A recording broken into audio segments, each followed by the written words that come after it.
Imagine spending like a decade and literally billions of dollars building this state-of-the-art, incredibly eco-friendly water desalination plant. Right, a massive infrastructure project. Exactly. It's basically the crown jewel of your region's environmental progress. Now imagine watching that entire facility get taken offline in 30 seconds. And not because of a mechanical failure, I'm guessing? No, not at all. Right. Because a cyber attack, which was triggered by a geopolitical proxy war happening, like 3 countries away, completely shut down the local power grid. Wow. Yeah, that really shatters the usual image we have. It really does. I mean, usually when we talk about sustainability on this show, a very specific, peaceful image pops into your head, you Oh, know? for sure. Gleaming rows of solar panels. Right. Solar panels, wind turbines, or maybe just like the green recycling bin at the end of your driveway. Yeah. It is this baseline assumption of order. Yeah, we tend to view sustainability as a controlled environment. Hmm. We assume a certain level of stability that allows us to consciously manage our resources, and plan for the future. But today, we are throwing that assumption entirely out the window. We are taking a deep dive into an academic source document titled Sustainability Framework V2. And it is a fascinating framework. It really is. And our mission today is to explore what happens to sustainability when the environment is no longer controlled. Basically, what happens when the rockets start flying. Because the text we're looking at argues that massive geopolitical conflicts. Specifically, using the really complex U.S.-Israel-Iran conflict as its focal point. Right, exactly. It argues that these are not just political disputes. No, they aren't even strictly humanitarian crises, which is wild to think about. They are massive, multidimensional sustainability crises.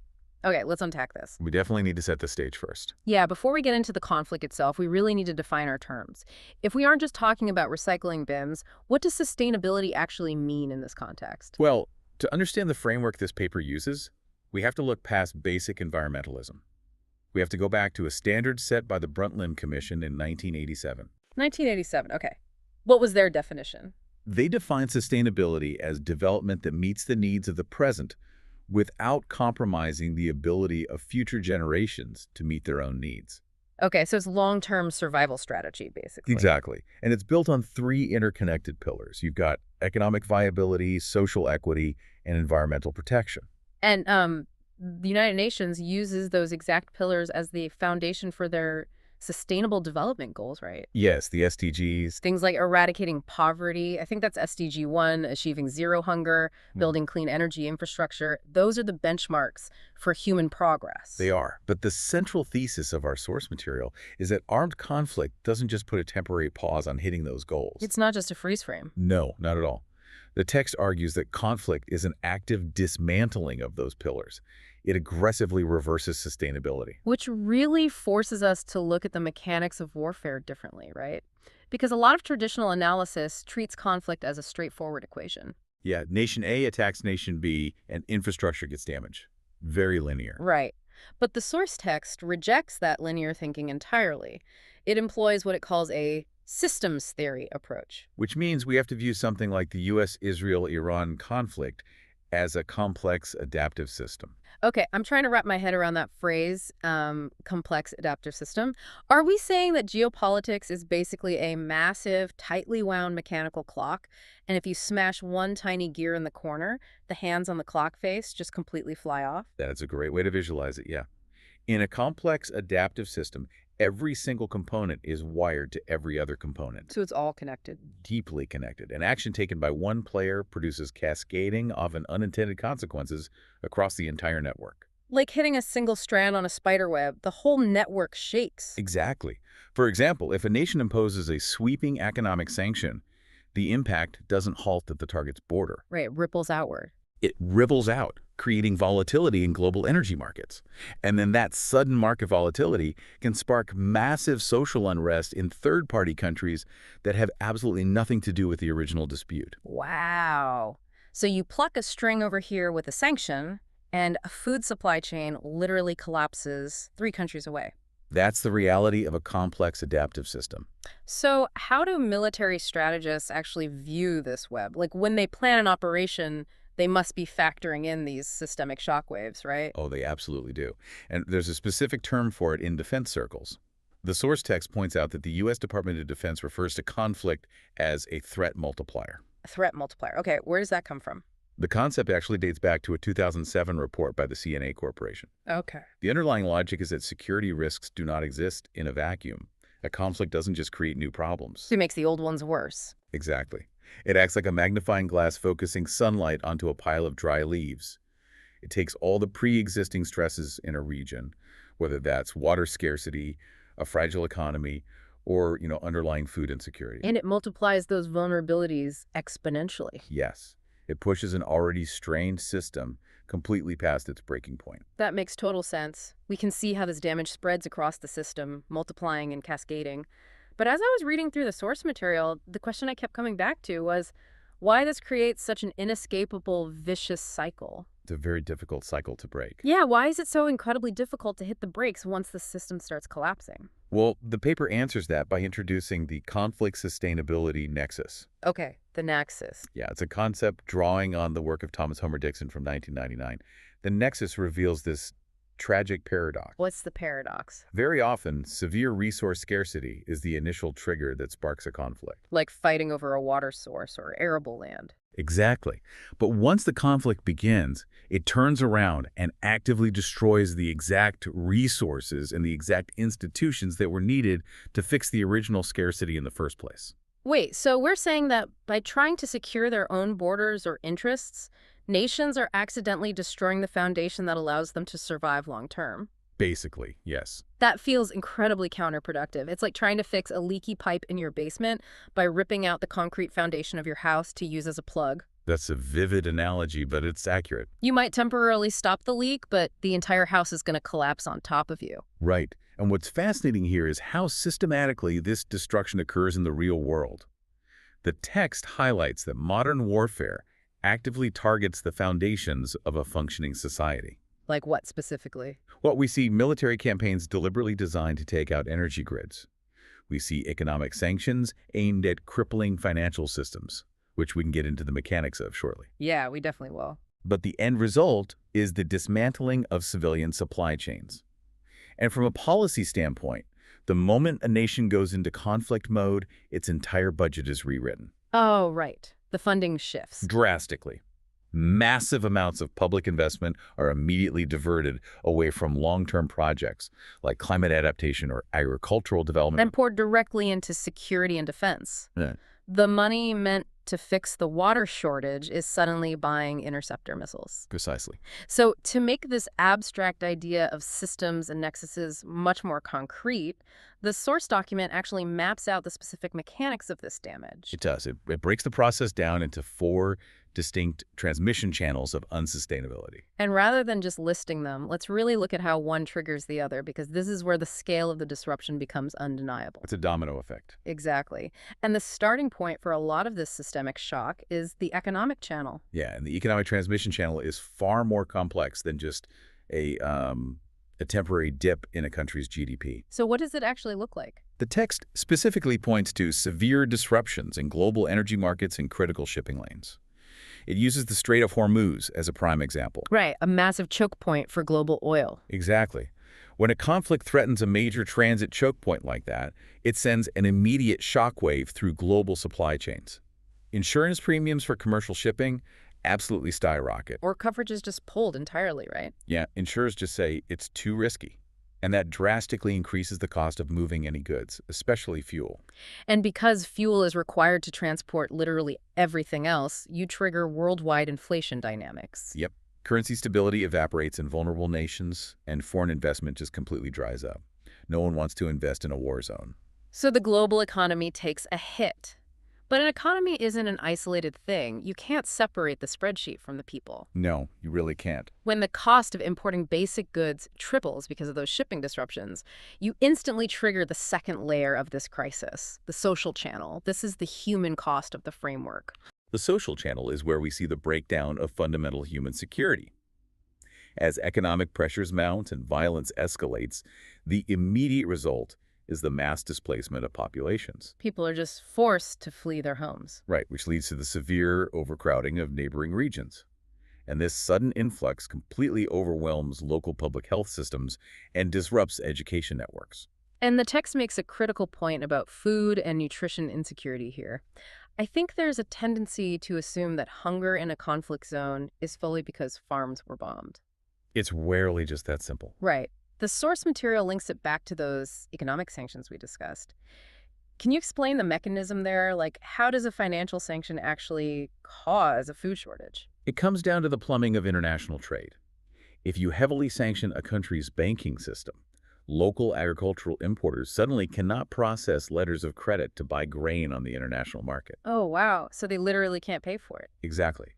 Furthermore, foreign cargo ships cannot secure the necessary insurance to dock at sanctioned ports. Because of what we just talked about. Right. The food exists globally, Yeah. and the local population desperately needs it, but the financial bridge required to move the food into the country had just been blown up. That is terrifying. And the text is very deliberate in emphasizing that the resulting social collapse is never shared equally. These effects disproportionately devastate the most vulnerable demographics. Women, children, and the newly displaced refugees. Exactly. Which brings us to the third layer of this collapse. You have an economic shock that creates a massive displaced population struggling with food insecurity. That desperation directly activates the environmental channel. And this is often overlooked. Yeah, this was my biggest aha moment from the text because it highlights both the obvious damage and the hidden indirect degradation. Let's start with the obvious. While the obvious damage includes the direct impacts of military operations, we are talking about massive oil spills, the contamination of agricultural land with heavy metals from munitions. And the bombing of industrial facilities, right? Yes, which releases toxic chemicals directly into the air and the groundwater. But the hidden damage, the indirect environmental impact, is almost more insidious. It really is. Because the most destructive environmental damage in a conflict zone often isn't the craters from the airstrikes, it's the survival mechanics of the displaced people. Right. The source text notes that when a massive influx of refugees arrives in a new, often under-resourced area, they have to survive by any means necessary. Because they have absolutely nothing. Exactly. This frequently leads to rapid, uncontrolled deforestation. People are forced to chop down every tree in sight just for firewood to boil water or cook food. And they over-extract local water aquifers simply out of sheer necessity. Survival mode is inherently anti-ecological. The long-term environmental planning we discussed earlier is completely abandoned. Biodiversity protection and climate adaptation become completely irrelevant when a population is merely trying to survive the week. So the economy is fractured, society is displaced, the environment is being stripped for survival, and all of this culminates in the fourth and final transmission channel, the institutional channel. And the institutional channel is perhaps the most dangerous because it destroys the actual capacity for future recovery. How so? It involved the severe weakening of governance structures. We already mentioned the massive diversion of public budgets toward military expenditure. Right. All the money goes to defense. But this channel also includes the complete erosion of regulatory oversight. Meaning the very governmental bodies that are supposed to enforce environmental protections or manage the economy are gutted. Exactly. The experts flee the country, the funding is gone, and the institutions just hollow out. They literally cannot function. Furthermore, the text notes how conflict undermines essential international cooperation mechanisms. It cites nuclear non-proliferation treaties as a prime example. That's a scary thought. Very. When a nation feels its existential security is threatened, adherence to global environmental or arms control treaties is often the very first thing jettisoned. Okay, here's where it gets really interesting. The source material brings all these concepts together into a terrifying reality. The feedback loop. Yes, the feedback loop.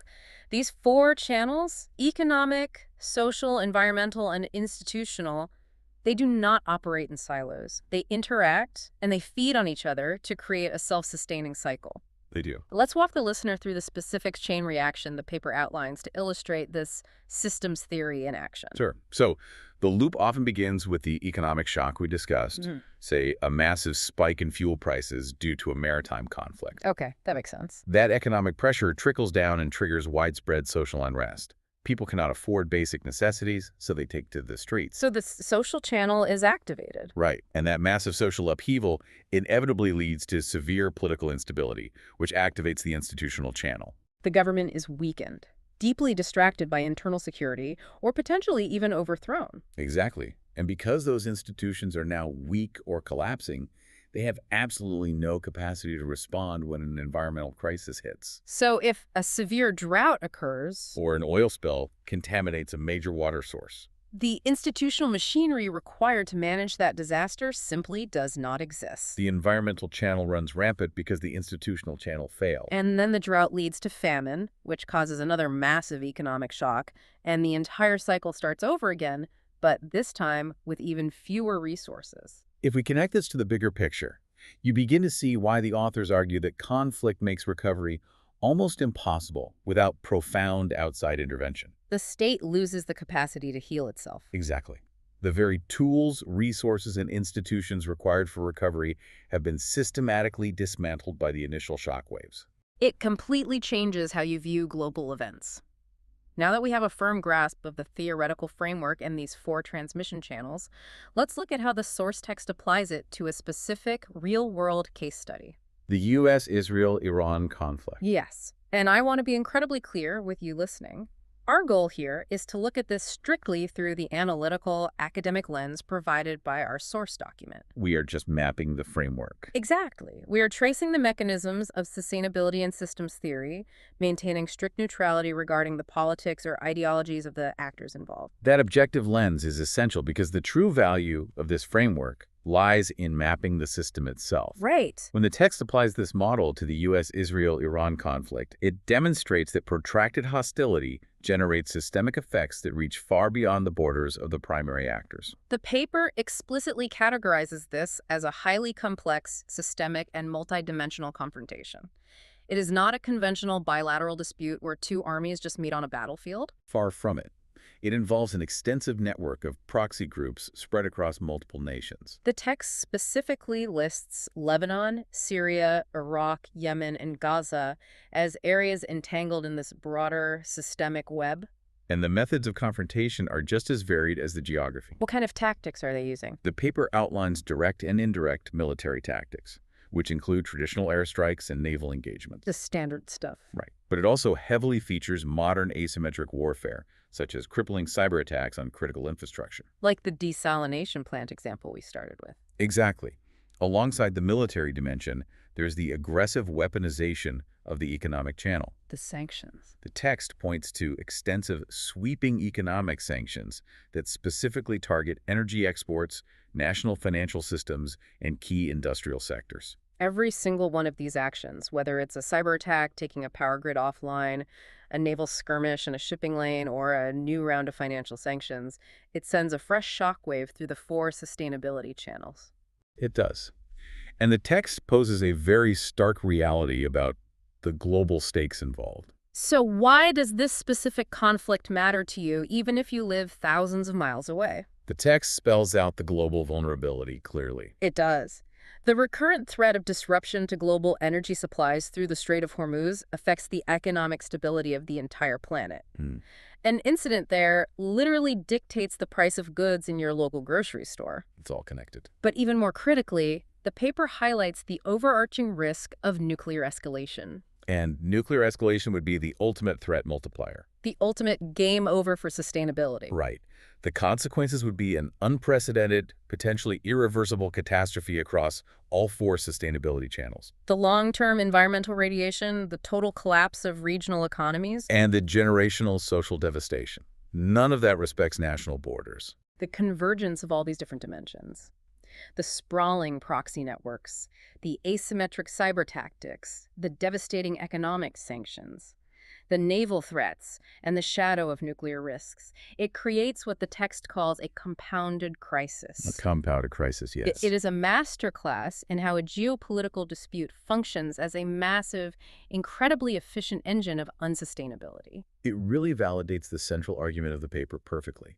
You cannot fully comprehend the magnitude of this conflict if you restrict your view to military scorecards or diplomatic press conferences. Right. You have to measure the economic vulnerability it creates, the social fragility it exacerbates, and the ecological stress it absolutely guarantees.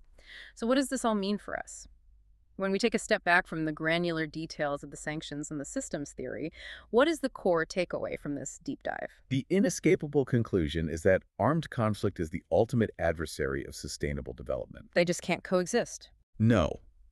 When the bombs drop, or when sweeping sanctions isolate an economy, it is never just the immediate, intended target that suffers. Hmm. The economic viability, social equity, and environmental protection of the entire globe take a hit. We have to recognize that geopolitical confrontation and global sustainability are fundamentally incompatible concepts. Completely incompatible. I want to leave you with one final thought to ponder, building on what we discussed about the institutional channel. The loss of governance. Exactly. We talked about how conflict actively weakens governance, causes a massive brain drain of experts, and diverts all public funding toward the military. Right. If a prolonged conflict completely dismantles the institutions, the economy, and the environment of a region, how can a post-conflict society ever rebuild its sustainability from scratch? That's the billion-dollar question. If the very tools required to enforce environmental regulations and stabilize the economy are destroyed by the conflict itself, does a ceasefire actually mean a return to sustainability? Or is it just a pause? Or is peace just the beginning of a much harder, much longer battle to rebuild the web from absolutely nothing? Think back to the image we started with. The gleaming, high-tech desalination plants. It's very easy to build green infrastructure in peacetime. But how do you build it when the factory is rubble, the supply chain is blocked by sanctions, the engineers have fled, and the national budget has been entirely consumed by defense? You can't, not without help. Thank you for taking this deep dive with us. The next time you see a geopolitical conflict unfolding in the news, try looking past the immediate military actions. Use the framework. Look at it through the systems theory lens. Trace the shockwaves through the economy, the society, the environment, and the institutions. You will see a very different and much more connected picture.